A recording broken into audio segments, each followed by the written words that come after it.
बिस्मिल्लाहिर्रहमानिर्रहीम इय्याका नअबुदु व इय्याका नस्तईन। मेरे पाकिस्तानियों, मैं अभी रात के तकरीबन 12 बजने लगे हैं, तो मैं आपके सामने सिर्फ मुख्तसर बात करना चाहता हूँ। और वो बात है ये जो सारा तोशाखाना का ड्रामा चल रहा है। तो मैं ये वाज़े कर दूं कि ये ज़रूरी आपका समझना है कि तोशाखाना ये है क्या। ये तोशाखाना 70 साल से एक ही कानून बना हुआ है तोशाखाना का, जो जिसको भी तोहफे मिलते हैं 70 साल से, चाहे prime minister, president, minister, army chief, वो सारों का एक ही कानून है। उसी कानून के मुताबिक जो भी तोशाखाना से मैंने चीजें ली, उस कानून के मुताबिक चला।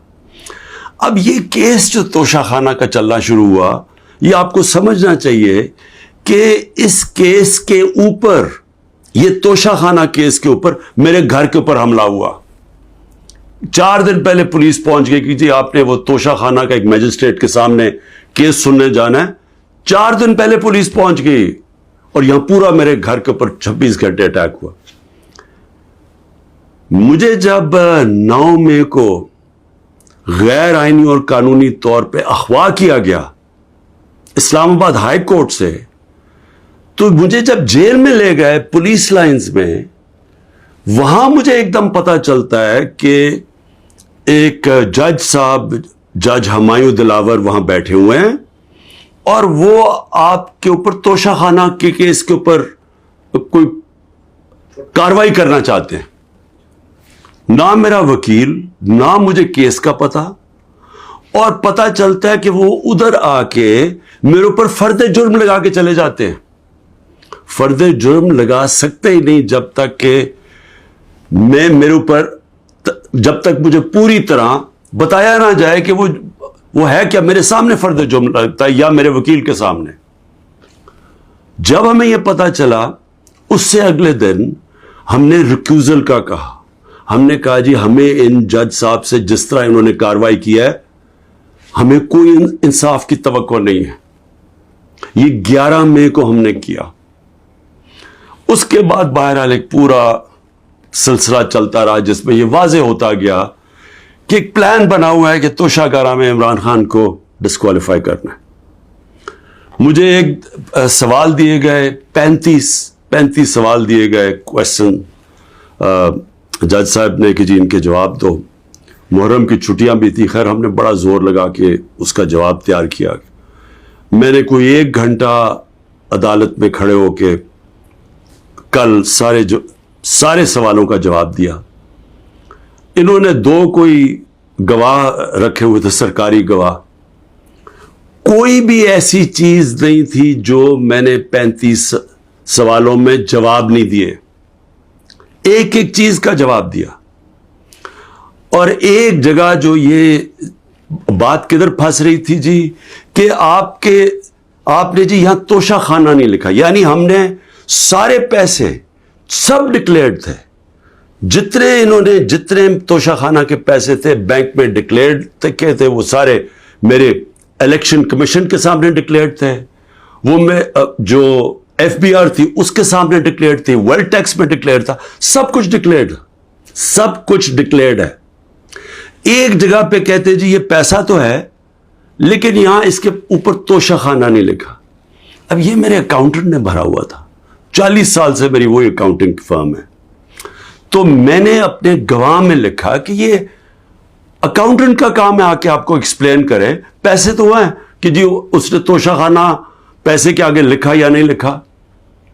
हालांकि वो अकाउंटेंट क्लियर है कि कानूनी तौर पे उसने ठीक किया। अब वो अकाउंटेंट ने आना था। आज पता चलता है जज साहब कहते हैं जी 1 घंटे में गवाह को प्रोड्यूस करो। गवाह रास्ते में होता है, कहते अब हमने कैंसिल कर दिया, अब कोई गवाह आप सामने नहीं ला सकते। मैं ये सवाल पूछता, ये कोई मिलिट्री ट्रायल हो रहा है? मेरा राइट, मेरा हक है फेयर ट्रायल के लिए, यानी एकदम गवाह कैंसिल कर दिए। मैंने कोई 5-6 गवाह लेके आने थे ताकि वो एक्सप्लेन करे। जो 35 क्वेश्चंस इन्होंने भेजे उनके जवाब में मुझे मौका तो मिले कि अगर कोई पूछे, मेरे वकील उनको समझाने के लिए गवाह तो इसलिए होते हैं, गवाही सारे कैंसिल कर दिए और आज अब ऐसे लग रहा है कि कल फर्द जुर्म कायम कर देंगे। यानी मुझे समझ नहीं आ रही कि ये जल्दी इतनी क्या है। क्या कल 2 दिन, आज गवाह आ जाए, कल गवाह आ जाए, उसके बाद फिर आपने जज साहब फैसला करना है वो आपने करना है। लेकिन मुझे तो मौका मिले कि हर दुनिया में मौका मिलता है इंसान को फेयर ट्रायल का, वो मुझे मौका देना चाहिए। और अभी सुप्रीम कोर्ट में मैं ये भी कह दूं कि हमने रिक्यूजल का भी इन जज साहब का कहा हुआ है कि हमें इनके ऊपर एतमाद नहीं है। वो पड़ा हुआ है इस्लामाबाद हाई कोर्ट में। वो इस्लामाबाद हाई कोर्ट बदकिस्मती से फैसला नहीं कर रहे चीफ जस्टिस साहब। मैं ये भी कह दूं कि सिर्फ इतनी ज्यादा, पता नहीं मैं कितने केसेस में हूं, सिर्फ 2 जजेस के ऊपर मैंने रिक्यूजल का कहा हुआ है। एक इस्लामाबाद हाई कोर्ट के चीफ जस्टिस और दूसरे ये जस्टिस दिलावर। ये मेरा राइट है कि अगर मैं समझ रहा हूं मुझे इंसाफ नहीं मिल रहा तो मेरा ये हक है कि मैं इनको रिक्यूज करवाऊं, इनको कहूं कि किसी और को भेज दे। अब वहां भी फैसला नहीं हो रहा इस्लामाबाद हाई कोर्ट में। हम सुप्रीम कोर्ट में गए हैं, सुप्रीम कोर्ट कह रहे हैं कि इस्लामाबाद हाई कोर्ट फैसला करो, और सुप्रीम कोर्ट ने कहा कि तब तक इन्होंने जस्टिस दिलावर ने फैसला नहीं करना जब तक कि ये इसके ऊपर फैसला नहीं होता ट्रांसफर पे।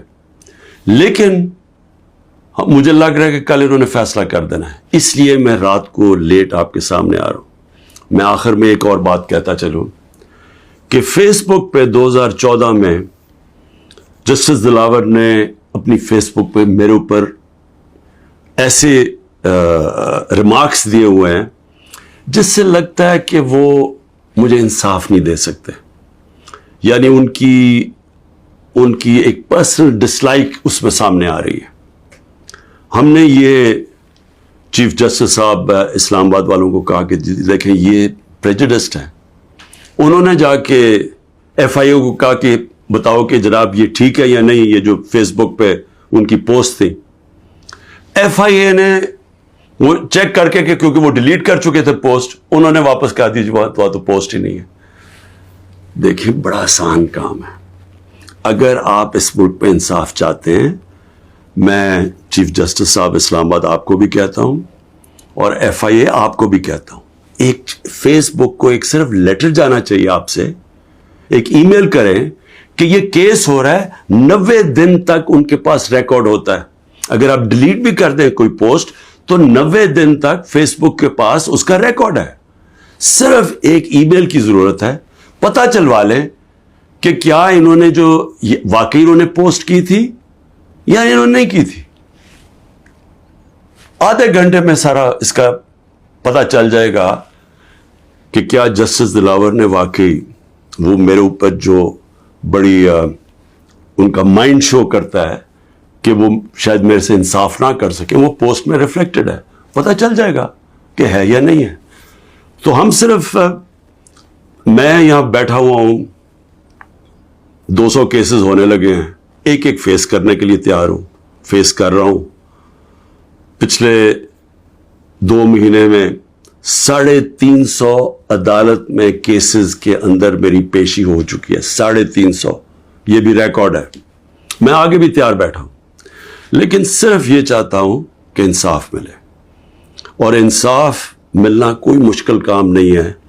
अगर सिर्फ मुझे ये मौका दिया जाए कि अगर मैं ये समझता हूं कि कोई जज मेरे से इंसाफ नहीं कर रहा, तो ये मेरा हक है कहना कि जी ट्रांसफर कर दें केस किसी और जज को। तो मैं अभी भी उम्मीद रखता हूं कि कल फैसला करने से पहले इस्लामाबाद हाई कोर्ट और सुप्रीम कोर्ट मेरी बात सुनेंगे ताकि मुझे फेयर ट्रायल मिल सके। शुक्रिया।